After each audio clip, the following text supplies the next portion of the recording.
19 বছর পর গত পরশু পশ্চিমবঙ্গে ফিরেছেন কবি তাসলিমা নাসরিন।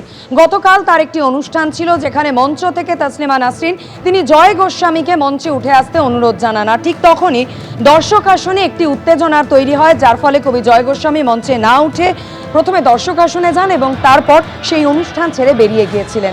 আজ সাংবাদিকদের মুখোমুখি হয়ে সেই প্রসঙ্গে তাসলিমা নাসরিন বললেন, আমি জয় গোস্বামীকে ডেকেছিলাম, তাকে মঞ্চে উঠতে না দেওয়া আমার অপমান।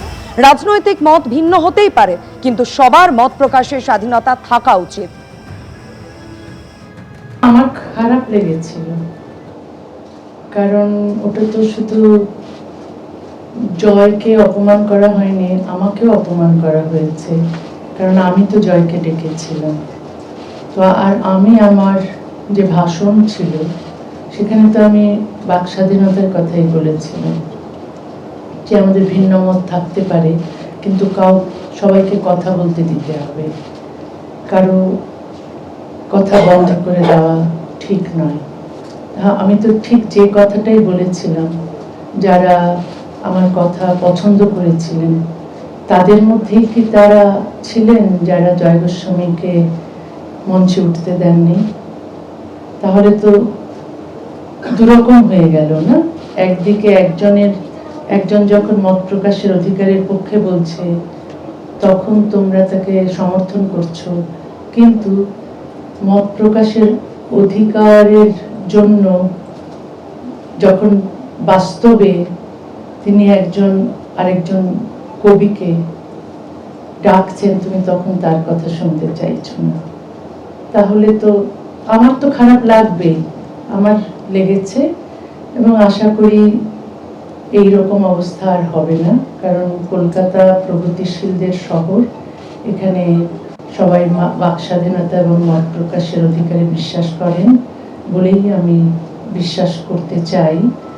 এবং রাজনৈতিক আদর্শ ভিন্ন হতে পারে, কিন্তু সবারই তার ভিন্ন মত প্রকাশ করার অধিকার থাকতে হবে।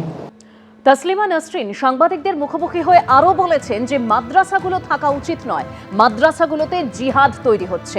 দেখুন, আমি মাদ্রাসা সম্পর্কে যতটুকু জানি, বাংলাদেশের মাদ্রাসা সম্পর্কে আমার যেটা মনে হয় যে মাদ্রাসাগুলো থাকা উচিত নয়, কারণ অনেক সময় মাদ্রাসা দেখা যায়, সব সময় নয়, অনেক সময় দেখা যায় যে মাদ্রাসাগুলোতে জিহাদি তৈরি হচ্ছে। কারণ এখন আপনারা যদি দেখেন নিউজগুলো, নির্যাতন চলছে, শুধু তো শাস্তি দিলে হয় না, এই শিক্ষা ব্যবস্থার পরিবর্তন দরকার।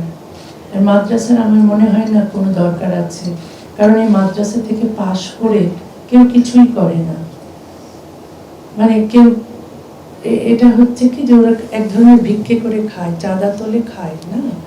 তো এই মাদ্রাসাগুলো না হয়ে বরং সব মাদ্রাসাগুলো সেকুলার স্কুল হয়ে যাওয়া উচিত। সরকার নিজে থেকে ধর্ম প্রচার করুক সেটাও তো ঠিক নয়, কারণ সেকুলার কান্ট্রি হতে গেলে ধর্মকে রাষ্ট্র থেকে পৃথক করতেই হবে, এবং এটা সভ্যতার প্রথম শর্ত। সেটা প্রত্যেকটা দেশে, সভ্য দেশেই আছে, ধর্মের সঙ্গে রাষ্ট্রের কোনো সম্পর্ক থাকতে পারবে না। তো এইসব অনেক কিছু আছে যেগুলো করলে সমাজ উন্নত হয়, রাষ্ট্র ব্যবস্থা ভালো হয় এবং মানুষ অনেক অধিকার এবং স্বাধীনতা নিয়ে বাঁচতে পারে। এক সরকার আমাকে থাকতে দেয়নি, এক সরকার আমাকে আসতে দেয়নি, এই সরকার আমাকে আসতে দিয়েছে, এটাই পার্থক্য, বললেন লেখিকা তাসলিমা নাসরিন।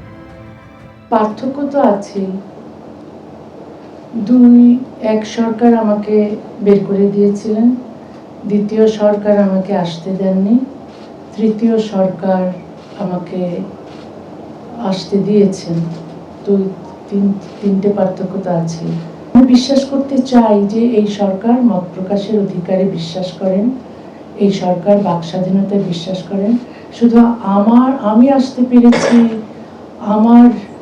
আমি ভিন্ন মত প্রকাশ করলেও আমি এখানে এই শহরে বা এই রাজ্যে প্রবেশ করার স্বাধীনতা পেয়েছি, সেটাতেই আমি সীমাবদ্ধ থাকতে চাই না। আমি চাই অন্য যাদের ভিন্ন মত আছেন তারাও যেন একই রকম স্বাধীনতা উপভোগ করে। এবিপি আনন্দ এগিয়ে থাকে, এগিয়ে রাখে।